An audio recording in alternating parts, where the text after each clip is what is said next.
ሰላም ጤና ይስጥልን የተከበራችሁና የተወደዳችሁ የፕራይም ሚዲያ አድማጭ ተመልካቾቻችን እንደምን ሰንብታችኋል? ይህ ልዩ ዝግጅት የተሰኘ ፕሮግራማችን ነው። በዛሬ ልዩ ዝግጅታችን አቶ አናንያ ሶሪ የፖለቲካ ተንታኝ አብረውኝ ይገኛሉ። በሀገራችን ወቅታዊ ጉዳዮች ላይ ውይይት እናደርጋለን። እናንተም ተከታተሉ። እንኳን ደህና መጣ። እንኳን ደህና ቆይሽ። አንተ ልበል ብዬ አስፈቅጃለሁ መጀመሪያውኑ እና እንግዲህ ስለመጣክ እጅግ በጣም ነው የማመሰግነው። ዛሬ ከምናወራበት ጉዳዮች ዋናው ብሔራዊ ጥቅምን በተመለከተ ነው። ስለዚህ እስቲ ከዚህ እንጀምር። ብሔራዊ ጥቅም ማለት ምን ማለት ነው? እንደው ጠቅለል ያለ ሀሳብ ስለሆነ ያው እንግዲህ ብሔራዊ ጥቅም የሚባለው በአንድ አገርና ሕዝብ የሚወሰን ለእያንዳንዱ ነዋሪ ወይም ዜጋ ጥቅም ጭምር ታስቦ የሚነደፍ ፖሊሲ ነው ማለት እንችላለን በአጭሩ። ነገር ግን ትንሽ ለማፍታታት የአንድ ሀገር ህዝቦች ኢኮኖሚያዊ፣ ፖለቲካዊ እና ማህበራዊ ወይም ሌላ ጥቅሞቻቸውን ለማስከበር ጥቅሞቻቸው ምን እንደሆኑ መጀመሪያ መታወቅ መቻል አለበት እና እነዛን እንግዲህ በውጭ ጉዳይ መልክ የሚሰሩ ሰዎች ወይም በዛ ዘርፍ ላይ የተሰማሩ ፖለቲከኞች የዛችን አገር ብሔራዊ ጥቅም ማለት እንደው ስሙ ብሔራዊ ስለተባለ ሳይሆን የአብዛኛው ዜጋ የኢኮኖሚያዊ፣ የፖለቲካዊ፣ የማህበራዊ ጥቅም ምንድነው የሚለውን አንጥረው ማውጣት መቻል አለባቸው መጀመሪያ። ለምሳሌ የኢትዮጵያ ብሔራዊ ጥቅም ሲባል ራሱን ችሎ አብስትራክት ሆኖ የተቀመጠ ነገር ሳይሆን ኢትዮጵያዊ የሆኑ ዜጎችና ሰዎች ኢኮኖሚያዊ፣ ፖለቲካዊ፣ ማህበራዊ ዓላማና ግብ አላቸው። በኢኮኖሚ ተሻሽለው የተሻለ ገቢ አግኝተው የተሻለ ኑሮ መኖርን ይመኛሉ። በፖለቲካ ደግሞ ነፃነትን፣ እኩልነትን እንዲሁም ደግሞ በማህበራዊ ወይም በባህላዊ በምንለው ከሌሎች አገራት ዜጎች ጋራም መስተጋብር ግንኙነት ፈጥረው በንግድ በባህል መተሳሰር መለዋወጥ ይፈልጋሉ። እና እንግዲህ እነዚህ ነገሮች እያንዳንዱ ሰው ለጥቅሙ ሲንቀሳቀስ በራሱ መንገድ ነው የሚሄደው። ነገር ግን በአንድ ሀገር ጥላ ስር ሆኖ እየኖረ ሳለ ያን ሀገር የሚመሩ ደግሞ የፖለቲካ ኤሊት ወይም የፖለቲካ ልሂቃን ያ የፖለቲካ ክላስ አርቲኩሌት ማድረግ ይገባዋል። የዚህን ሀገር አብዛኛውን ህዝብ ምን ላይ ነው የተሰማራው፣ ምን ይፈልጋል የሚለውን ከህዝቡ ጋር በመወያየት ከህዝቡ መነሻ ሀሳቦችን በማግኘት እነዛን ነገሮች ሰብስበው ጠምረው ደግሞ ጨምቀው ያወጣሉ ማለት ነው። ስለዚህ እነዚህ ብለው በሴኩሪቲ ሊሆን ይችላል፣ በሰላምና በደህንነት ጉዳይ፣ በኢኮኖሚ ልማት ጉዳይ ሊሆን ይችላል፣ በፖለቲካ ደግሞ ዓላማና ግብ ነፃነትን፣ እኩልነትን፣ ወንድማማችነትን የመሳሰሉ ነገሮችን ጭምር ቀምረው የዚህ ሀገር ብሔራዊ ጥቅም ይህ ነው ብለው ይበይናሉ ማለት ነው። ስለዚህ እነዛም የዛ ሀገር ህዝብ ወኪልና መንግስትነትን የያዙ የፖለቲካ መሪዎች ስለሆኑ ለዛ ህዝብ ጥቅም ብለው ለዋቀሩትና ለቀመሩት ነገር ያም እነሱ በህልማቸው የሚፈጥሩት ነገር ሳይሆን ከህዝብ ጋር ቀጥታ ግንኙነት ውይይት በመፍጠር ህዝቡ ምን ይፈልጋል የሚለውን ጨምቀው በማውጣት ነው እንግዲህ ያንን የሚቀምሩት። ያን ከነደፉ በኋላ እንግዲህ በዓለም ዙሪያ በሙሉ ኮንታክት ይኖራል፣ የዲፕሎማሲያዊ ግንኙነት ይኖራል፣ የንግድ ግንኙነት ይኖራል። ስለዚህ እነዛን ነገሮች በሚያደርጉበት ጊዜ የወከላቸውን ህዝብ ጥቅም ታሳቢ አድርገው ነው የሚንቀሳቀሱት። ለኢትዮጵያ ህዝብ የማህበራዊ፣ የኢኮኖሚያዊ፣ የፖለቲካ ግብና ፋይዳ የሚጠቅም የንግድ ስምምነት ውስጥ ይገባሉ። ከሌሎች ሀገራት ጋር የዲፕሎማሲያዊ ግንኙነት ውስጥ ይገባሉ፣ ኤምባሲ ከፍታሉ። እዚህም እንደዛው ብሔራዊ ጥቅም የምንለው ነገር የአንድ ሀገር ህዝብ ፍላጎት ተተንትኖና ተበጥሮ ተጨምቆ የሚቀመረው የመጨረሻ ሀሳብ ነው ማለት ነው። ያ በፖሊሲ ሰነድ መልክ ይቀመጣል። ያ ደግሞ ጋይዲንግ ፕሪንሲፕል ነው ለፖለቲከኞች፣ ለዲፕሎማቶች የአንድ ሀገር ወኪል ሆነው ሲንቀሳቀሱ እነዛን የሀገራቸውን ህዝብ ጥቅምና ፍላጎት ለማሳካት ነው ማለት ነው። ያ በጥቅሉ ብሔራዊ ጥቅም ተብሎ ይቀመጣል። እንደው ይሄ ብሔራዊ ጥቅም ወጥ አቋም ያለው ነው ወይንስ በጊዜያት መካከል የሚለዋወጥ ነገር ነው? በጥቅሉ ወጥ ነው ማለት የሚቻል ይመስለኛል። ምክንያቱም ለምሳሌ በመንግስታት የእድሜ ዘመን የሚወሰን አይደለም ብሔራዊ ጥቅም። ህዝብ ሁሌም ነዋሪ ነው። ትውልድ ቢከታተልም የዛች ሀገር ብሔራዊ ጥቅም ሲባል ለምሳሌ ኢትዮጵያውያን በእርሻ በግብርና ላይ የተሰማሩ ብዙ ቁጥር ያላቸው ህዝብ ነን አይደለም? እና ከዛ አኳያ ግድቦች ወይም ደግሞ ኃይል ማመንጫዎች ያስፈልጉናል የተሻለ ኢኮኖሚ ደረጃ እንድንደርስ የተሻለ ህይወት እንድንመራ። ያ አንድ መንግስት መጣም ሄደም የማይቀየር ነባራዊ እውነታ ነው። ነገር ግን ከግብርና እየወጣ ሌላውም ሴክተር ኢንዱስትሪውም ማኒፋክቸሪንጉም እየሰፋ ሲሄድ እና የግብርና ኢኮኖሚ ውስጥ ያለው ድርሻ እየቀነሰ ሲመጣና በተወሰነ የገበሬ ቁጥር ወይም ግብርና ላይ በተሰማራ ሰው አገሩን መመገብ ከተቻለ ያኔ ደግሞ የኢንዱስትሪ ፖሊሲ ላይ ማተኮር ግድ ሊል ይችላልና ግን ከነባራዊ እውነታችን የሚቀዳ ስለሆነ ከህዝቡ ፍላጎት የሚቀዳ ነገር ስለሆነ በዋናነት ለምሳሌ አንድ ሀገር ነፃነቱን ሉዓላዊነቱን ጠብቆ መቆየት ይፈልጋል። ያ በየትኛውም መንግስት ውስጥ የሚቀጥል ነገር ነው የሚሆነው። አንድ መንግስት መጣ፣ ሌላ መንግስት ሄደ፣ ሁሌም ነፃነትን ሉዓላዊነትን የምንፈልግ ነው የምንሆነው። በፖለቲካ ረገድ ያን ልንል እንችላለን። ከዓለም ደግሞ ካሉ አገራት ጋር የተሻለ ግንኙነት የሚኖረን ይኖራል። ብዙም ወዳጅ ያልሆነንም ደግሞ ግንኙነት ያለበት ሊኖር ይችላል። ስለዚህ ያ እንደተጠበቀ ሆኖ በሌሎች አገሮች ላይ ደግሞ መንግስታዊ ለውጦች የፖሊሲ ለውጦች ሲመጡ በፊት ጠላት የነበሩ አገራት ወዳጅ የሚሆኑበት ደግሞ አጋጣሚ ይኖራል። ያ እንግዲህ የተለዋዋጭ ሁኔታዎችም አሉበት። በውስጣችንም ደግሞ እንደ ነባራዊ ኢኮኖሚያዊ ሁኔታችን የሚለዋወጥ ነገርም ይኖርበታል። ነገር ግን የዛ ህዝብ በዛ ሀገር ውስጥ የሚኖረው ህዝብ የምልአተ ህዝቡ ማለት ነው ወይም የአብዛኛው ህዝብ ጥቅም ግን ቋሚ ነው። ለዛ ጥቅም ነው የሚሰራው። ከዛ በተቃራኒ ከተኬደ ግን በዛ ሀገር ጥቅም ላይ ክህደት እንደተፈጸመ የባንዳነት ተግባር እንደሆነ የሚታይ ይሆናል ማለት ነው። እንደው የባንዳነት ተግባርን አንስተ ወደ በኋላ በደንብ እናነሳዋለን። ብሔራዊ ጥቅምና የህዝብ ጥቅምን እንዴት አድርገን እንለያቸው ማለት እንዴት እንረዳቸው? ቅድም አንተ አንስተሃል በህዝብ ፍላጎት ላይ ያተኮረ ነው። ግን ሀገራዊ ጥቅምና እንደ ኢትዮጵያ ያለውንና ግለሰባዊ ፍላጎት ወይም ደግሞ የአንድ ግሩፕ ወይም ደግሞ የአንድ ክልል በአሁን ጊዜ ላይ ወይም የአንድ ቡድን ማለት ይችላል ፖለቲካዊ አመለካከት ሊኖረው ይችላል። ፖለቲካዊ ፍላጎቱ ላይ የተመሰረተ ሊሆን ይችላል። ጥቅሜን አስከብራለሁ የሚልበት መንገድና እንዴት እንለያየው? አስፈላጊውስ የትኛው ነው? የቱ ላይ ትኩረት ማድረግ አለብን? ለነገሩ የሚጣሉ ሆነው መቅረብ አልነበረባቸውም ሲጀመርም። እንደ በጽንሰ ሀሳብ ደረጃ የአንድ ሀገር አገራዊ ጥቅም ከህዝቦቹ ፍላጎትና ብሔራዊ ጥቅም ሊጻረር አይገባውም ነበር። ነገር ግን ምንድነው በተለያዩ ጊዜ ያሉ ፈላጭ ቆራጭ አጼዎች የሚሆኑ አምባገነን አገዛዞች ለህዝብ እናውቅልሃለን የሚል ስሜት ስላላቸው ህዝቡ ደግሞ እንደ ዜጋ መብት እንዳለው ሳይሆን እንደሚረገጥ ሳብጀክት እንደ ባሪያ ስለሚወሰድ ምንም የሱን ግምትም ውስጥ አይገባም። የሱ ፍላጎት ምንድነው ተብሎም አይጠየቅም።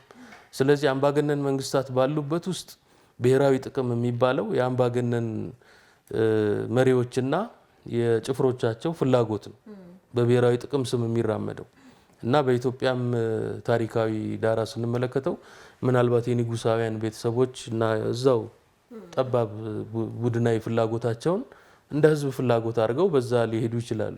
ለነገሩ እሱ ያው ከስርዓተ መንግስቱም የሚነሳ ነው። ምክንያቱም ስዩመ እግዚአብሔር የሆነ አካል እግዚአብሔር ነው ተጠያቂነትን እኔ ላይ የሚያሰፍነው እንጂ ህዝቡ ይጠይቀኛል ብሎ ስለማያስብ የህዝብን ፍላጎት ባይጠይቅ አይገርምም። ሌሎች ደግሞ በጭቁን መደብ በተለያየ በጭቁን ብሔር በምን ስም ይመጣና ያንን ግን በነፃነት ታጋይነት ስም የፊት በሩን መሪነቱን ከያዙ በኋላ ህዝብን ማማከር ይቸግራቸዋል። የጉልበት መንገድም ስላለው የህዝቡን ፍላጎት እናውቃለን ብለው ህዝብን መጠየቅ አያስፈልገንም ብለው በዛ ውስጥ ግን የራሳቸውን ፍላጎት ያራምዳሉ። ሌላኛው ደግሞ ሁኔታ እንግዲህ አሁን አንቺም እንደጠቀስሽው ለፖለቲካ ስልጣን የሚፎካከሩ የፖለቲካ ፍላጎት ያላቸው የተለያዩ ኃይሎች አሉ፣ ቡድኖች አሉ እና እነዛ በአንድ ሀገር ውስጥ በተለይ ዲሞክራሲያዊ እና ነፃነት የሰፈነበት ከባቢ እስከሌለ ድረስ በአገር ጥቅምም ይሁን በብሔራዊ ጥቅም በምንለው ጭምር መቆመር ግድ ይላቸዋል። ለስልጣን ሲባል ከአገሪቱ ታሪካዊ ሊባሉ የሚችሉ ጠላቶች ጋርም በማበር የተለያየ ግንኙነት ውስጥ ይገባሉ። ያ እንግዲህ የአገርን ብሔራዊ ጥቅም አሳልፎ እስከ መስጠት የሚደርስ ለፖለቲካ ግብ ሲባል ለምሳሌ የወደብ ጥያቄ አናነሳም ወይ ደግሞ የህዳሴ ግድብ በዚህ መጠን በዛ መጠን ሊቀንስ እናስችላለን ወይ ሊቆምም ጭምር በሚል ድጋፍ ለማግኘት ጊዜያዊ ድጋፍ ለማግኘት ዘላቂን የህዝብ ጥቅም ኮምፕሮማይዝ ያደርጋሉ ወይም በዛ ላይ ይደራደራሉ። እና የተለያዩ የፖለቲካ ቡድኖችም እንግዲህ በዛ ውስጥ ሲገቡ እናያለን። በመንግስት ስልጣን ላይ ያሉም ሊሆኑ ይችላሉ፣ የመንግስት ስልጣን ለማግኘት የሚታገሉም ሊሆኑ ይችላሉ። እነዛን ነገሮች በመሳሪያነት ለፍላጎታቸው ለፖለቲካ ስልጣን ግባቸው ሲባል ለመስዋዕት ሲያደርጉ ይታያል። ያ ግን መንግስት ስልጣንን የያዘም አካል ያርገው ለመንግስት ስልጣን ለመያዝ የሚታገል አካል የሚያርገው ብሔራዊ ጥቅምን አሳልፎ መስጠት ያው ክህደት ነው የሚሆነው። ያው እኔ በጣም የምደነቅበት አንድ ነገር አለ። በአድዋ ጊዜ እንደምታስታውሰው ሁሉም የተሳተፈበት ጦርነት ነበረ። የህልውና ጦርነት ነው ማለት ይቻላል። በዛን ጊዜ አንድ ከንጉሱ ጋር የተቃረነ ማለትም እንትን ውስጥ የገባ ቅያሜ ውስጥ የገባ ሰው ያንን እንትን ጦርነት እንዲመራ ታዞ ነበረ። በታዘዘ ጊዜ እኔ ተቀየምኩት ንጉሱን እንጂ ሀገሬን አይደለም የሚል ነገር በማንሳት ጦርነቱን እስከ ማሸነፍ የተደረሰበት ሁኔታዎች አሉ። በአሁን ጊዜ የምናያቸው ችግሮች አሉ። ለምሳሌ አንተም ለማንሳት ሞክረዋል። ስለ ቀይ ባህር እናወራ። የቀይ ባህር ጉዳይ መጀመሪያም ሲሄድ ያለ አግባብ እንደሄደ ሁሉም ኢትዮጵያዊ ይስማማበታል። የብዙ ጊዜ ጥያቄያችን ነው። በአሁን ጊዜ ጠቅላይ ሚኒስትሩ አቅርበውታል። ይህንን ጥያቄ በሰላማዊ መንገድ ማስመለስ ፍላጎት አላቸው። አንተ እንዴት ታዘብከው? አንተም አንስተዋል። አሁን የህዳሴ ግድብ ወይም ደግሞ አሁን ስልጣን ላይ ያለውን የብልጽግና መንግስትን ለማውረድ ከሰይጣንም ጋር ቢሆን እናብራለን የሚሉ ድምጾችን እንሰማለን። ከብሔራዊ ጥቅም አንጻር ወይም ደግሞ ሀገሪቷን እንወዳታለን ከሚሉ ሰዎች ነው እንደዚህ አይነት ነገሮችን የምንሰማው። እና እንዴት ነው የሚታየው ይሄ እንደነዚህ አይነት መንፈሶች፣ እንደነዚህ አይነት ችግሮች፣ እንደነዚህ አይነት ትውልድ ገዳይ የሆኑ አመለካከቶችን በምን መንገድስ ነው መቅረፍ የሚቻለው? እና መጀመሪያ ግን አንሳልኝ፣ ከምንድን ነው የሚመጣው ይሄ ስሜት? ሁለት አይነት ነገር አለው እንግዲህ በተቻለ መጠን ገለልተኛውን ስናየው ሁለት አይነት ጉዳይ ነው ያለው እዚህ ላይ። አንደኛው ምንድነው የህዝቦችን መብት ረግጠው ነፃነትን፣ እኩልነትን፣ ፍትህን አሳጥተው እና በቃ እነሱ ፈላጭ ቆራጭ አዛዥ ናዛዥ ሆነው በሚገዙበት አገር ውስጥ አንድ ዜጋ ወይም አንድ የፖለቲካ ቡድን ተማሮ አማራጭ አጥቶ ከሰው በታች ባሪያ ሆኖ ባለበት ሁኔታ ከሰይጣን ጋር አብሬ እሰራለሁ አይደለም ራሱ ሰይጣን ቢሆን አይፈረድበትም። ለምን? ከሰውነት መብት፣ ነፃነት፣ እኩልነት፣ ፍትህ ውጭ አድርገው አሽቀንጥረው ባሪያ አድርገውታል። የራሱ ዜጎች ናቸው፣ የራሱን ቋንቋ ሊያወሩ ይችላሉ።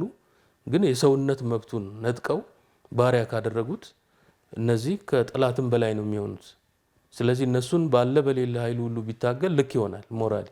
ነገር ግን አነሰም በዛም ሰውነቱ፣ ዜግነቱ፣ ማንነቱ፣ ባህሉ፣ ቋንቋው ታውቆ መኖር የሚችልበት ሚኒመም ሁኔታ ካለ እነዛን ልክ መብቱን ገፈው ባሪያ እንዳረጉት አገዛዝ እስከ መጨረሻው ድረስ ሄዶ መታገል ልክ ይሆናል ብዬ አላምንም።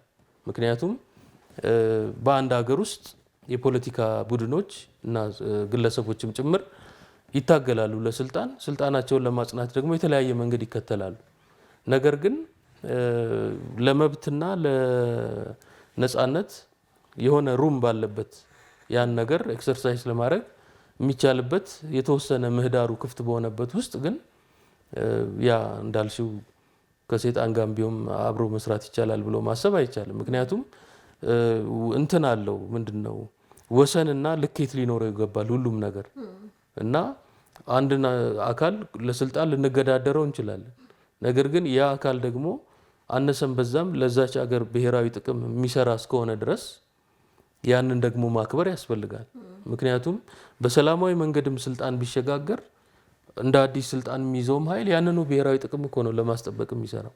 ስለዚህ ከብሔራዊ ጥቅሙ ጋር ሳይሆን ያለው ጸቡ ለጊዜው ስልጣን ከያዘው አካል ጋር ነው ጸቡ። ስለዚህ ለጊዜያዊ ጠላት ተብሎ ዘላቂ የህዝብን ጥቅም መጻረር አይገባም እና ለከት ልናበጅ ይገባል። ችግሩ ግን ምንድነው? ሁልጊዜም እልህ ምላጭ ያስውጣል ይባላል እና በእልህ ምክንያት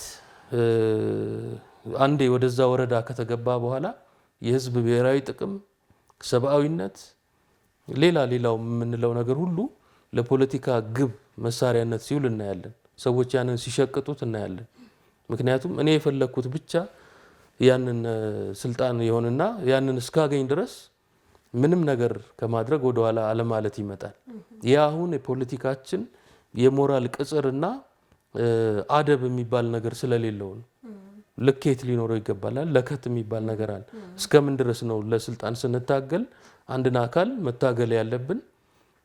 እንደዛ አካልም ባህሪ ይወሰናል። ቅድም እንዳልኩት ሙሉ በሙሉ ነፃነታችንን ሰውነታችንን ጭምር ገፎ ሊገድለን የመጣን አካል መቼም በህግም ጽንሰ ሀሳብ አልሞት ባይ ተጋዳይነት የሚባል ጉዳይ አለ። ግን አሁን መሬት ላይ ያለው እውነት ለእንደዚህ የሚያበቃ ነው ወይ? አሁን ላይ ሀገራችን ላይ ብዙ ጥያቄዎች አሉ። የመልካም አስተዳደር ጥያቄዎች፣ በርካታ ጥያቄዎች፣ የስልጣን ጥያቄዎችም ሊኖሩ ይችላሉ። ነገር ግን ቢኖሩም አሁን የምንለው አይነት የባርነት ሁኔታ ላይ ነው ወይ የኢትዮጵያውያን ያለ ነው የሚለውን ነገር ምትታለስ? እንግዲህ እሱ ነው ወሳኙ ጥያቄ። እሱ ላይ እንግዲህ አሁን ያለውን ነባራዊ ሁኔታ እንዴት እንተረጉመዋለን፣ እንዴት እንረዳዋለን፣ እንዴት እናብራራዋለን በሚለው ይወሰናል። አንዳንዶች የህልውና ትግል ላይ ነን፣ ህልውናችንን፣ ህዝባችንን፣ ቋንቋችንን በቃ ከምድረ ገጽ ሊያጠፋ ነው ይህ ስርዓት። ስለዚህ ጸረ እንደዚህ ብሔር ነው፣ ስለዚህ ራስን ለማዳን ተነስ ተከላከል ነው። ሌሎች ደግሞ ጸረ እንደዚህ ሃይማኖት ነው፣ ሙሉ በሙሉ እኛን ሊያጠፉ በእንደዚህ አይነት ሃይማኖት ተደራጅተው የሚል ናሬቲቭ አለ አይደለም፣ የሚል ትርክትና ቅስቀሳዎች አሉ። እንግዲህ ደግሞ እውነታው ደግሞ የምንኖረው ሪያሊቲ አለ። ያንን ሪያሊቲ ደግሞ ከውጪ ከሩቅ ሆነን ነው የምናየውና የምንረዳው ወይስ እዚሁ ህዝቡ መካከል ከችግሩም ከጸጋውም ጋር አብረን ሆነን ነው የምናየው የሚለውም ይወስነዋል። ምክንያቱም እይታ አይደለም አንድ ነገር ከቅርበት ማየት፣ ከሩቅ ማየት፣ ከሰው መስማት ብዙ ኦብስኪውር የሚያደርጉት ነገሮች አሉ፣ የሚያበላሹት ነገሮች አሉ እይታን። ስለዚህ አንዳንዶች እንግዲህ በዛ ትንታኔ መሰረት ሄደው የህልውና አደጋ ተደቅኖብናል፣ ህልውናችንን ሊያጠፋ ነው፣ ስለዚህ ከሚያጠፋን በፊት አጥፍተ ነው ስርዓት ምንድነው ሰብአዊነት ዲሞክራሲያዊነት ያለው ስርዓት እናቆማለን ነው የሚሉት። ችግሩ ሁልጊዜ ምንድነው ስልጣን የሚፈልግ አካል ለስልጣን ነው የምታገለው ብሎ ፊት ለፊት ያንን ምክንያቱን አስቀምጦ አይደለም የሚታገለው። ህዝብንም ለማነሳሳትና ከጎኑ ለማሰለፍ ሲባል አንድ የሚኮረኩረውን ነገር ማግኘት አለበት። ወይ በሃይማኖት ጉዳይ ይሆናል፣ ወይ በብሔር ጉዳይ ይሆናል። ስለዚህ ህዝብ ስሱ በሆነበትና ተረክ ብሎ ሊነሳበት በሚችለው ደካማ ጎኑ ገብቶ የማነሳሳት ስራ ይሰራል። ስለዚህ ሌላው ደግሞ ገጽ ምንድነው የሚታየውን እውነታ እንግዲህ ማየት ነው። ለምሳሌ የመንግስቱን አወቃቀር ስንመለከተው እውነት የአንድ ብሔር ብቻ ነው ወይ? እውነት ደግሞ ለአንድ ሃይማኖት ልዕልና የሚሰራ ነው ወይ የሚለውን እንግዲህ በደንብ ፈትሾ ተንትኖ ማየት መቻል ያስፈልጋል። እና የነባራውን እውነት እንዴት እንረዳዋለን በሚለው ላይ ይመረኮዛል። ያው እንደነዚህ አይነት እንትኖችን ሁኔታዎች ውስጥ ለመግባት በአሁን ሰዓት ሚዲያው በየቤት ኮነክ በስልክክ ላይ የምታየው ነገሮች አሉ። ሌላው ደግሞ ለጠቅላይ ሚኒስትሩ ፓርላማ ላይ የሚቀርቡላቸው ጥያቄዎች እንደነዚህ አይነት አሁን አንተ እንዳልከው መራር የሆነ ትግልን ለማካሄድ ሁኔታዎቹ ይፈቅዳሉ ወይ የሚለውንም ነገር ማየት ይቻላል። በርግጥ ሌላው የፖለቲካ ፓርቲዎችን ያማከለ ወይስ ዘላቂ ነው ብሔራዊ ጥቅም? አንዳንድ ጊዜ በሆነ መንግስት የተጠየቀ ጥያቄ በሆነ መንግስት ይፈርሳል። አንተም ቅድም ነካ ለማድረግ ሞክረዋል። ግን ቋሚ የሆነ ደግሞ ፍላጎት አለ። ስለዚህ እስቲ ይሄኛውን ብታብራራል። ያው እንግዲህ ባለፉት 7 ዓመታትም እንዳየነው ብዙ አይነት ትርምሶች ነበሩ፣ ብዙ አይነት መገለባበጦች ነበሩ። እንደ ጋራ እንደ ህዝብም በጋራ ያበድንባቸው ነገሮች ናቸው ብዬ ወስዳለሁ። ምክንያቱም እልህ አለ፣ የፖለቲካ ስልጣን ማጣት የወለደው ብሶትና ቁጭት አለ።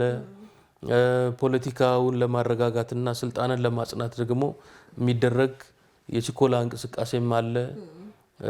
በውጭም ያለው ደግሞ ኃይል የራሱን ፍላጎት ጭምር በማንገብ ነገሮችን የማጋጋል ሁኔታም አለ። የህዝብ ደግሞ ጥያቄ አለ። የህዝብ በተለይ የወጣቱ ጊዜ የማይሰጥ ጥያቄም አለ። ስለዚህ እነዚህ ሁሉ ነገሮች ተዳምረው ተቀጣጣይ ነገሮችን ፈጥረዋል ኢትዮጵያ ላይ እና ግን ከዚህ ሁሉ ሂደት ምን ተማርን ብለን ቆም ብለን ሪፍሌክት የምናደርግበት ሰዓት ደግሞ ያስፈልጋል አይደለም። ለሁሉም ጊዜ ስላለው እንግዲህ ለእብደቱም ጊዜ ነበረው፣ አብደናል። ጦርነት ውስጥም ነበርን። ብዙ ወጣቶችም ተቀጥፈዋል። ብዙ ሰው ተፈናቅሏል። ብዙ ትርምስ ወይም ምስቅልቅሎች ሆነዋል። አሁን ደግሞ እንግዲህ መከራውም ሊመክረን ይገባል። ስለዚህ ቆም ብሎ የማሰብ ጊዜው ደግሞ አሁን ነው። ከጦርነት ከግብግብ ከአካላዊ ግጭት ምን አተረፍን? ከጠርዘኛ አመለካከትና ትርክቶች ደግሞ ምን አተረፍን? አሁን አንድ ቡድን በሌላው ላይ የሚጎናጸፈውን አንጻራዊ ድል ሳይሆን ማየት ያለብን እንደ አገር እንደ አጠቃላይ የከሰርነውና ያተረፍነውን ነው መመዘን ያለብን እና በእርስ በርስ ግብግብ ብዙ ያጣነው ነገር አለ እና አንድ አባባል አለ እንግዲህ ብዙ ጊዜ ፕሮፌሰር መስፍን ወልደ ማርያም ያነሱት ነበር እና የቤቴ መቃጠል ለተዋኑ በጀኝ አለች አሉ አንድ እብድ ይባላል እና ቤቱን እያቃጠለ ትንሹን ችግር የተዋንን ችግር ተቀረፈ ብሎ እንደመደሰት ማለት ትልቁን ነገር እያጣ ስለዚህ እኛም ትልቁን ሀገር እያፈረስንና እየገዘገዝን ትንንሽ ድሎችን በፖለቲካ ተቀናቃኞቻችን ላይ ተጎናጸፍን ብለን መኩራራት ነገኛም ያንን ሀገር ስንረከበው የደቀቀ ነገር ነው የሚጠብቀን ማለት ነው እና አንዳንዴ ስትራቴጂካሊ የወደፊቱንም እያሰቡ ጨዋታውን ማሳመር ያስፈልጋል። መቼም ችግሩ ምንድነው የኛ ፖለቲካ የጨዋታ ህግጋቱ የተሰመረ ተለይቶ የታወቀ አይደለም። በሀገር ብሔራዊ ጥቅምም በሰብአዊ ፍጡራንም ላይ ጭምር ተቆምሮ የሚደረግ የፖለቲካ ትግል ስለሆነ ሰብአዊነትን ያጣል፣ ሞራላዊነትን ያጣል። ከሃዲነትም እንደቀላል የሚደረግ ነገር ነው። የህዝብን ጥቅም አሳልፎ የመስጠትም ጉዳይ። ሌላው በሀገሪቱ ውስጥ ራሱ የሚነሱ ጥያቄዎች አሉ። ለምሳሌ የመሬት ይገባኛል ወይም ደግሞ እዚህ ድረስ ነው ወሰኔ፣ እዚህ ድረስ ነው ግዛቴ እንትን የሚባለው አካባቢ የኔ አባቶቼ ግዛት ነበረ ያኛው ብቻ እንደነዚህ አይነት ጥያቄዎች ራሱ አሁን አንተ እንዳልከው ለህልውና ትግል መነሻ ይሆናሉ። ለምሳሌ የሆነ ኢትዮጵያ ውስጥ ያለ እንትና የሆነ ብሔር ይነሳና እንትን የሚባለው ርስትህን ናና እናስመልስ የሚባሉ አካሄዶች እውነትም ለጦርነት መነሻ ይሆናሉ። ወጣቱን ሴንሲቲቭ የሆነ ነገር ነው የምናየውና ይሄንን እስከምን አንጻር ነው ይሄን አሁን ከማ ጥቅም አንጻር ነው የሚታየው እንደነዚህ አይነት ሁኔታዎች? እንግዲህ አሁን ታጣቂነትና ሽፍትነት ክፍት የሥራ መስክ ሆኗል፣ ቀላሉ የሥራ መስክ ሆኗል እና ከዛ አንጻር ወጣቶች ተቧድነው ሰብሰብ ብለው መሳሪያ በህገወጥ መንገድ አግኝተው ፖለቲካዊ የሚመስል ዝም ብለው ጥያቄ ወይም አላማ ፈጥረው ግን ሰውን ማገት፣ ብር መቀበል፣ መዝረፍ፣ መድፈር እንዲህ አይነት ወጣት አጥፊነት ነው የምናየው። የወጣቶች የነጻነት ታጋይነትን ሳይሆን የወጣቶች ስርዓት አልበኝነትና አጥፊነትን ነው እያየን ያለው። ይሄ ወጣት አጥፊነት ደግሞ የመጣበት የራሱ ምክንያት ይኖረዋል። ከቤተሰባዊ ከስነ ልቦናዊ ነገሮች ጀምሮ ፖለቲካዊ የአያያዝ ችግሮችም ጭምር ያሉበት ነው እና ወጣቶችን በተለይ በአሁን ጊዜ ያሉ ወጣቶችን ፖለቲካሊ እንዴት ነው መያዝ የሚቻለው የሚለውን በአስተዳደር ላይ ያሉ ሰዎችም ሊያውቁበት ይገባል። በኃይል ብቻ ማረቅና መመለስ አይቻልም። ወጣት በባህሪው ያው በስሜት በችኩልነት ሊነሳሳ ይችላል። ነገር ግን እነዚህን አሁን ይገባኛል የምን ያልሻቸውን ጥያቄዎች ያመጣው ደግሞ ስርዓታዊ መዋቅራዊ ነገር ነው። ምክንያቱም ክልሎች ሲካለሉ ታሳቢ ተደርገው የተካለሉበት አላባውያን አሉ። ኢለመንትስ አለም የተመሳሳይ ስነ ልቦና፣ ቋንቋ አብሮ በታሪክ ምናምን ተብሎ ነው የተሰመረው የዚህ የብሔር ፌዴራሊዝሙ ክልሎችን ያዋቀረበት መንገድ። ያ ግን ኦቨር ዘ ላስት 30 years አዳዲስ ደግሞ ሪያሊቲዎች መጥተዋል። ለምን ህብረተሰብ እንደ ዛፍ ተተክሎ በአንድ ቦታ ተከልሎ የሚኖር አይደለም። ግንኙነት ይፈጥራል፣ ይንቀሳቀሳል፣ ለንግድ፣ ለትምህርት ብዙ ነገር። በዛ ውስጥ አዳዲስ ማንነቶችም ይመጣሉ። ማንነት ራሱ አንድ ቋሚ የተቸከለ ነገር አይደለም። ስለዚህ ከተማነት ይስፋፋል። ሰው ከሌላ ቦታ ተነስቶ ሌላ ቦታ ኑሮውን ያደርጋል። ያኔ የአስተዳደር ጉዳዮች ምንድነው መምሰል ያለባቸው? እንደ ስብጥራችን እንደ ነባራዊ እውነታችን እንደምንኖረው ልክ ፖለቲካው ሊሰፋ ይገባል፣ የአስተዳደር ጉዳዩ ሊሰፋ ይገባል። እና አንዳንድ ጥያቄዎች መሰረት ያላቸው ናቸው። ዝም ብለው የተፈጠሩም አይደሉም። ታሪካዊ ዳራም ያላቸው ናቸው። እነዚህን ሁሉ ጥያቄዎች ግን በመደባደብና ወጣቶችን በመቅጠፍ እንፈተዋለን ወይ? እንደማንፈታው እኮ አየነው። በትግል በጦርነት ውድመት እንጂ ያስከተል ነው የጋራ ውድመት እንጂ ያስከተል ነው ጥያቄዎቻችን ለምንላቸው ነገሮች መልስ አላስገኘንም የትኛውም አካል እና የረጋ ሰላም ያለበት አገርና መንግስትም ህዝብም አገረ መንግስትም ልንሆን አልቻለም። ይናጣል። አሁንም በጦርነት አንድ ክልል ላይ የሚናጥ ነገር አለ። ብዙ መፈናቀሎች አሉ። የኑሮ ውድነት አለ። የአገልግሎት ማጣት አለ። ህዝብን ብዙ የሚያማርር ነገር አለ። ነገር ግን ጣት የምንጠቁመው ወደ አንድ አካል ሊሆን አይገባም። ወይ ወደ መንግስት ወይ ወደ ታጣቂ ወይ ወደ ምን የምንለው አይደለም። እንደ ጋራ በአስተሳሰባችን ጽንፈኝነት ምክንያት በአስተሳሰባችን የተለየን ሀሳብ ያለ ማስተናገድ ትዕግስት የለሽነት ምክንያት ሆደ ሰፊነት አለመኖሩ ምክንያት እንደገና ደግሞ ጦረኝነትን የሚያበረታታ ባህልና ስነ ልቦና ስላለን በዛ ምክንያት የሚመጡ ናቸው እና የሚቀዱት ከህዝቡ የአስተሳሰብ ባህር ነው። እነዚህ ሁሉ የወጡት የህዝብ ልጆች ናቸው እኮ በግራም በቀኝም በሁሉም በኩል ያሉት የሚያጠፉትም የህዝብ ልጆች ናቸው። ስለዚህ አስተሳሰባችን ላይ ዲፌክት አለ ብለን አይተን ወደ ውስጣችን ተመልክተን ምን ብናቃና ነው ይሄ ሁሉ ነገር መስመር የሚይዘው ስርዓት የሚይዘው ሰላም የሚሰፍነው? ወጣቶች ደግሞ በጦርነት ከመማገድ ይልቅ ወደ አምራችነት ወደ እንዴት ነው መልካም አማናዊ ወደሆነ ስራ ተሰማርተው ቤተሰብ መስርተው መኖር የሚችሉት እንዴት ነው የሚለውን ወደዛ ማሰብ መቻል አለብን እና ስንተችም ደግሞ ግልጹን መተቸት ያለበትንም ፍርጥርጥ አድርገን መተቸት ህዝብንም ጭምር አስተሳሰባችንንም ጭምር። ምክንያቱም ጠርዘኛና ጽንፈኛ አስተሳሰብ ነው ጠመንጃና አንግቦ ሰውን እስከ መግደል የሚደርሰው። ነገር ግን የኔም አስተሳሰብ እንዳለ ሁሉ ያንቺንም ማክበር ብችል ምንድነው ብዬ ለመስማት ለመረዳት ብሞክር አንቺም እንደዛው ከሞከርሽና መሀል ላይ ደግሞ በጋራ የሚያናኑረን እኮ ይሄ ነው። እኔም ይሄን አልተውም አንቺም ያናተም ይሄን ግን ብተው ያን ብትተይ ተብሎ ያው እንደ ቤተሰብ እንደሚቆመው ነው እንጂ የኔ ፍላጎት ብቻ በሁሉ ነገር ላይ ሊሆን አይችልም።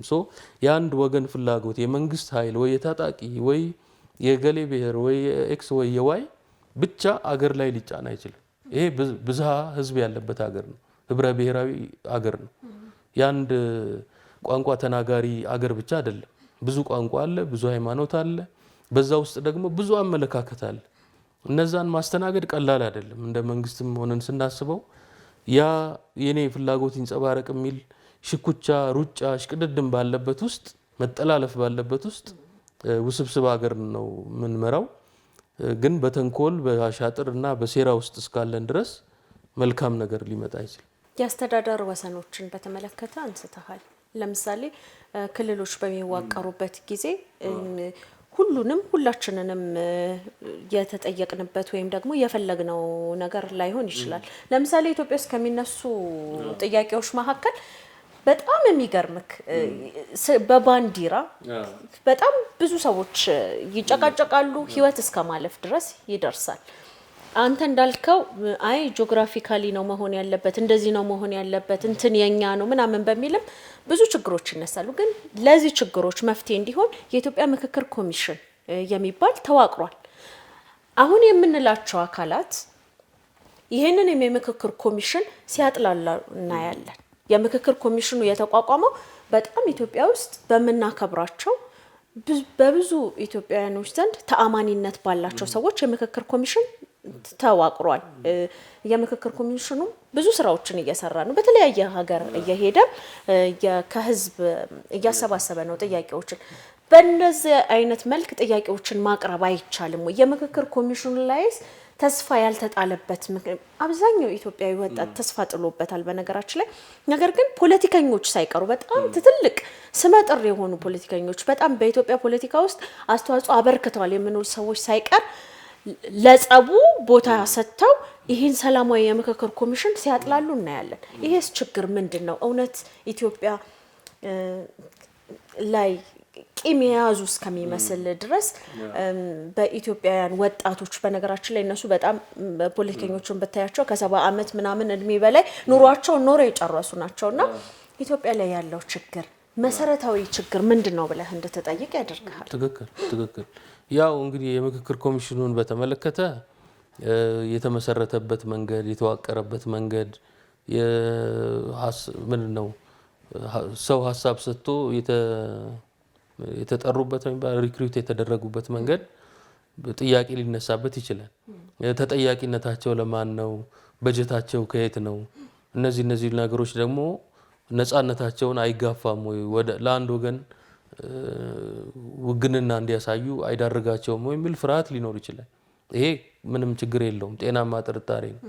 ነገር ግን ከዛ አልፎ እጃችን ላይ ያለው መነጋገሪያ መንገድ ይሄ እስከሆነ ድረስ ይሄንን አክርረን ብንተቸው እሱንም ማጣት ነው የሚመጣው። ስለዚህ ከዛ አኳያ እንግዲህ አሁን ያለው ምንድነው በተፈጠረው ከነችግሩም የምክክር ኮሚሽን ውስጥ ሐሳብን ለማንሸራሸር እንችላለን ወይንስ ወደ ጦርነት ወደ ጠመንጃ እንሄዳለን ነው። እንግዲህ ያ የጦርነት መንገዱ ደግሞ ምን እንደሚያስከትልም እያየ ነው እና አንዳንዴ እንግዲህ ምንድነው እንግዲህ ራሳችን አመዛዝነን ሐሳብ ወይም ጥበብ ካልመከረን ያው መከራ ነው የሚመክረን። ስለዚህ በዛ በጠመንጃ በድብድብ በግጭት መንገድ ሄዶ ሰው ማግኘት የሚችለውን ሲያይ ኪሳራውን ሲያይ ትርፉን ሲያሰላ ወደዚህ ሊመጣ ይችላል ብዬ አስባለሁ። በተረፈ ግን መድረኩን እስከከፈቱ ድረስ ጥያቄዎቹን እዛ ጋር ማቅረብ እስከተቻለ ድረስ እና እውነተኛ እስከሆነ ድረስ የምክክር ኮሚሽኑን መጠቀምና በዛ ውስጥ እንዳልሽው የአስተዳደር የቦታ ይገባኛል ጥያቄዎችን ማንሳት ያስፈልጋል። ምክንያቱም ወደኋላ መለስ ብለን ስናየው የቦታ ይገባኛል ጥያቄዎች የፌዴሬሽን ምክር ቤት ላይ ነው ሲቀርቡ የነበሩት። ለምሳሌ ወልቃይትን፣ ራያን እንዲህ የተለያዩ ቦታዎች ላይ ያሉ ነገሮች አዲስ አበባንም ጨምሮ እና በዛ ሂደት እንግዲህ የተቋቋመ አንድ ኮሚሽንም ነበረ እና እሱም ብዙም ሳይፈይድ ከስሟል።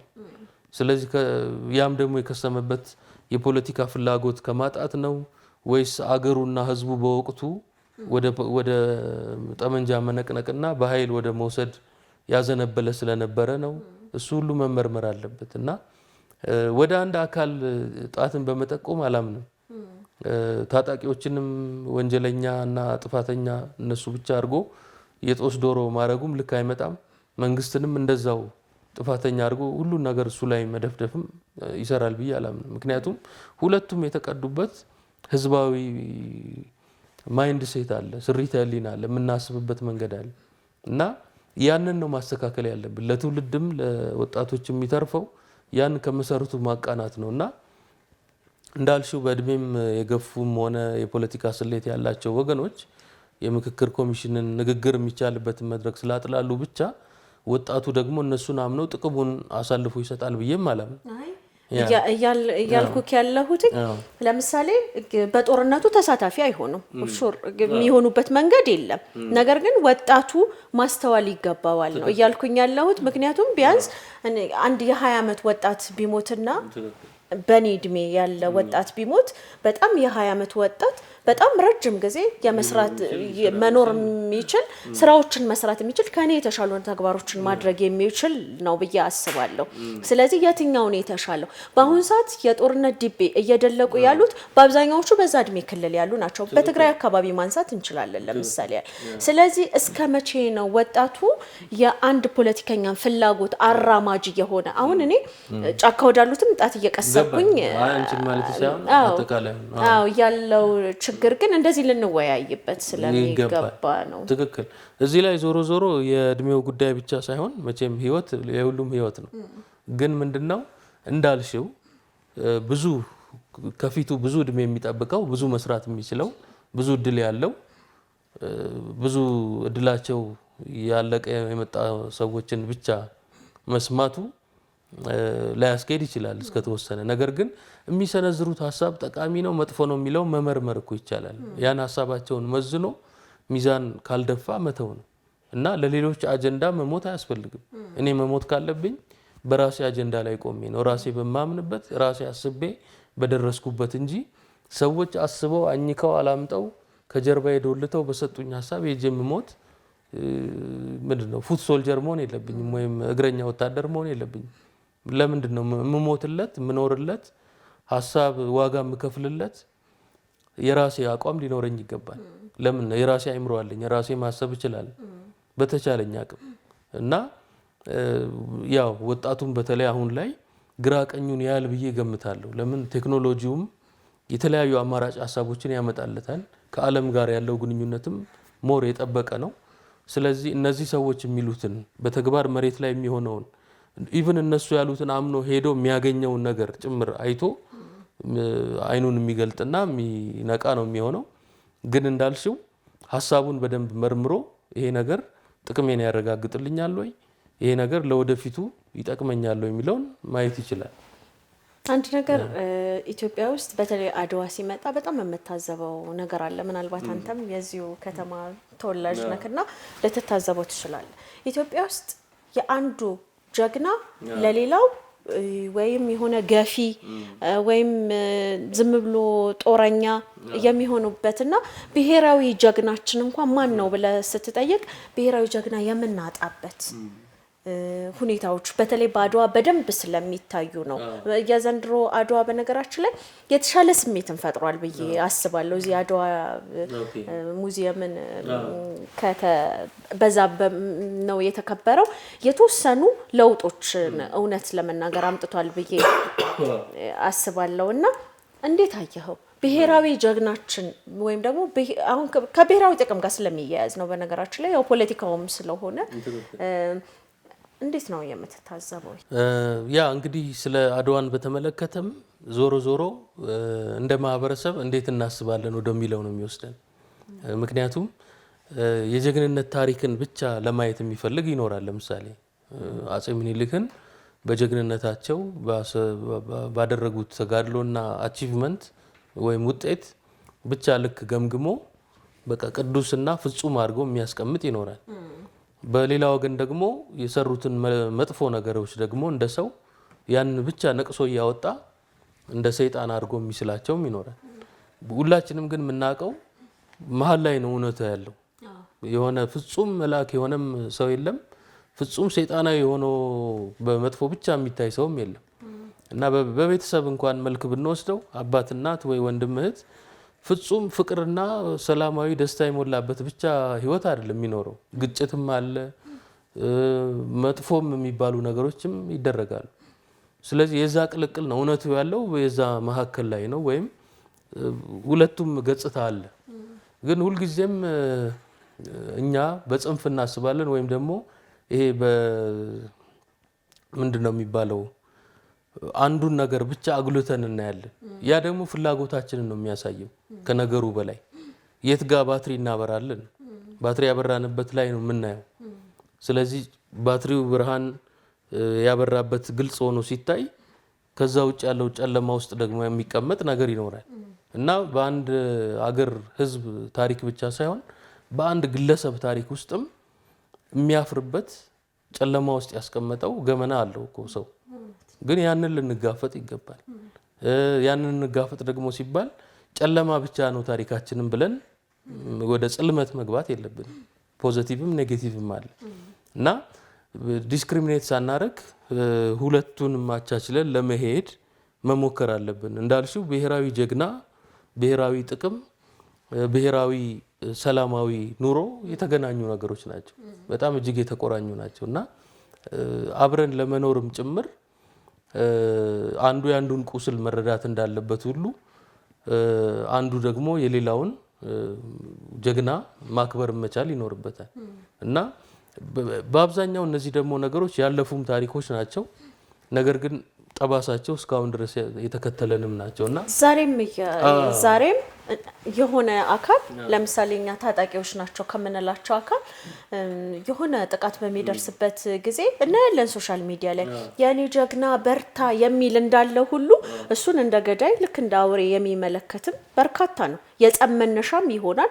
ወጣቶች የሚጋጩበት የሚገዳደሉበት ዛሬ እኮ ሰሞኑን የምናየው የተወሰኑ ቪዲዮዎች ምናምን አሉ። በግልጽ ነው፣ ምንም የምንደብቀው ነገርም ስለሌለ ብዬ ነው። እና ዛሬም ድረስ ስር የሰደደ ነው። የሆነ ሰው ወይም የሆነ ቡድን ጀግና የሆነ ሰው እዛ ቦታ ላይ የሆነ ሰውን ያጠቃ ወይም የሆነ ሰው አጥቅቶኛል ብሎ የሆነ ቡድን አጥቅቶኛል ብሎ የሚያስበው ነው። እንግዲህ እሱ ነው አሁን የኔ ብሔር ወይም የኔ ቋንቋ ተናጋሪ ወይም የኔ ሃይማኖት ተከታይ ኢሰብአዊ ድርጊት ሲፈጽም እንደ ጀግና ቆጥሬ እኔ ላይ ደግሞ ሲደረግ የኔ ወገኖች ላይ ሲደረግ እንደ ጭራቅም ስለው ከሆነ እኔም ጋር ስተታል። ሰብአዊ ፍጡራን ላይ በሙሉ ተገቢ ያልሆነ ነገር የሚያደርግ ሁሉ የተወገዘ ሊሆን ይገባል እንጂ የኔ ቡድን የኔ ቋንቋ ተናጋሪ ወይም የኔ ብሔር ላይ ስለተደረገ ብቻ መሆን የለበትም። እና ከዛ አንፃር ሰብአዊነት የጋራ አጀንዳ ሊሆነን ይገባል። በሰብአዊነት የሰው ልጅ ክቡር ማንነት በተለይ ደግሞ ሃይማኖት አለን የእምነት ሀገር ነን እስካልን ድረስ በእግዚአብሔር ወይም በፈጣሪ አምሳል የተፈጠረ ሰው ነው ብለን እስካመን ድረስ እኔ ላይ ሊደርስ የማይገባውን ሌላውም ላይ ሲደርስ ላጨበጭብ አይገባም። እና ያ በጋራ ሊያቆመን የሚገባ ነገር ነው። ዞሮ ዞሮ ከሰብአዊነትም ወድቀናል። ከሰብአዊነት የሞራል ልኬትና ከፍታ ወድቀን ነው ዛሬ በዘር ተቧድኖ ወይም በብሔር ማንነት ተቧድኖ ሰብአዊነትን ከብሔር አንጻር ሊመነዘር ሁሉ ይፈለጋል። ሰብአዊነት ግን የትኛውም ቋንቋ ያወራ የትኛውም ሰው ነው። ግን ሰው ሁኑ እየተባለም ደግሞ አንዳንድ የሰው ልጆችን ዝቅ አድርጎ መመልከትም አለ። እንዲህ አይነት ግብዝነትም ደግሞ አይገባም። ዞሮ ዞሮ ወጣቱ ግን የሀሳብ ልዩነትም ካለው እነዛን በመገዳደል ብቻ ነው ወይ መፍታት የሚቻለው? ሌላ መንገድ የለም ወይ? የሀሳብ ልዩነቱን እያራመደ እየተከራከረ እንደ ስፖርትም ካየሽው ያ ሙግት ደስ የሚለውም ከሆነ ከመገዳደል በመለስ እንደ ስፖርት ወስደ ነው። ለምሳሌ ብዙ ሰው በኳስ ይዝናናል አይደል? አይገዳደሉም። እግር ኳስ ተጫዋቾች ጎል ነው የሚያስቆጥሩት። አንዱ ላይ የተጻፈ ህግጋት አለው። በዛ መሰረት ነው የሚከናወነው። ፖለቲካችንስ እንደዛ ቅጽር ሊኖረው አይገባም ወይ? ሰውን መግደል ድረስ ሳይደርስ ከዛ በመለስ በምርጫ ካርድ በድምጽ በተለያየ ነገር ሀሳቦችን ማፋጨት አይቻልም ወይ? እና ትንሽ ክሬቲቭ መሆን መቻል ያስፈልጋል ብዬ አስባለሁ። መገዳደል ምንም አውዳሚ መንገድ ነው ለሁሉም። እኛንም ከሰብአዊነት ህሊና አስቀንጥሮ የሚጥለን ነገር ነው። ወደ አውሬነት የሚቀይር ጉዳይ ነው። በብዙ ጊዜ ከፖለቲከኞች የምንሰማው ነው ይሄ ቋሚ ፍላጎት እንጂ ቋሚ ጠላትም ወዳጅም የለም ይባላል። በዚሁ በጥቅም ዙሪያ ላይ ማለት ነው። ከዚህ አንጻር የኢትዮጵያ ፖሊሲ ጥቅሞቿን ከማስከበር አንጻር ያለው ሚና እንዴት ታየዋለህ? ወደዛው ተመለስን ወደ ብሔራዊ ያው እንግዲህ ወዳጅ ጠላት ቅድምም እንዳነሳ ነው በጥቂቱ ተቀያሪ ሊሆን ይችላል። የሚዘልቅም ወዳጅ ሊኖር ይችላል።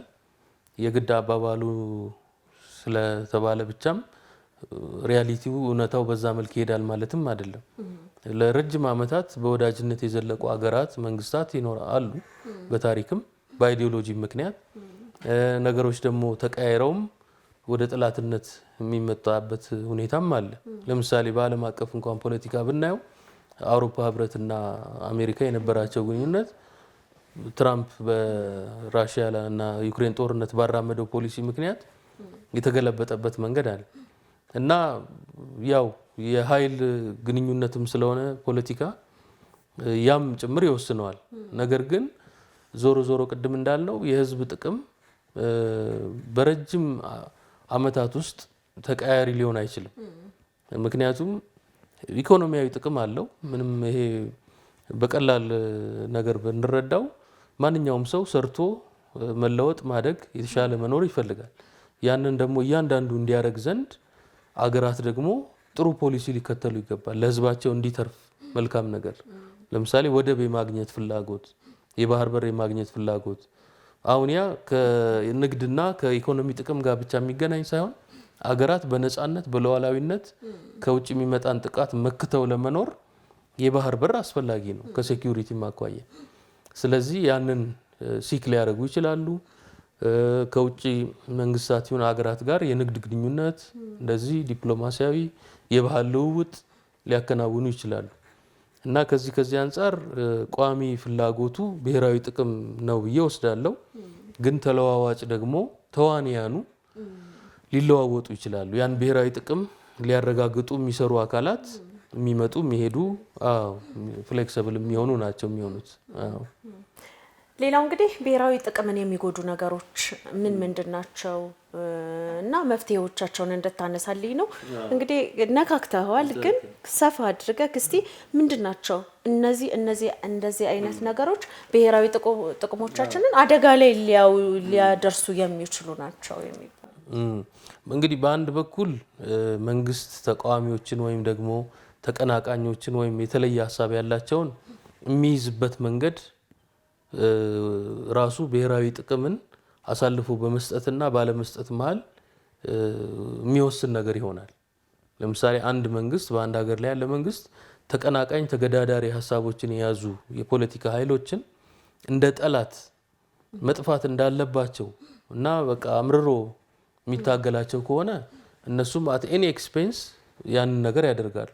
ከጠላት ጋር ያብራሉ፣ ብሔራዊ ጥቅምንም አሳልፎ ይሰጣሉ።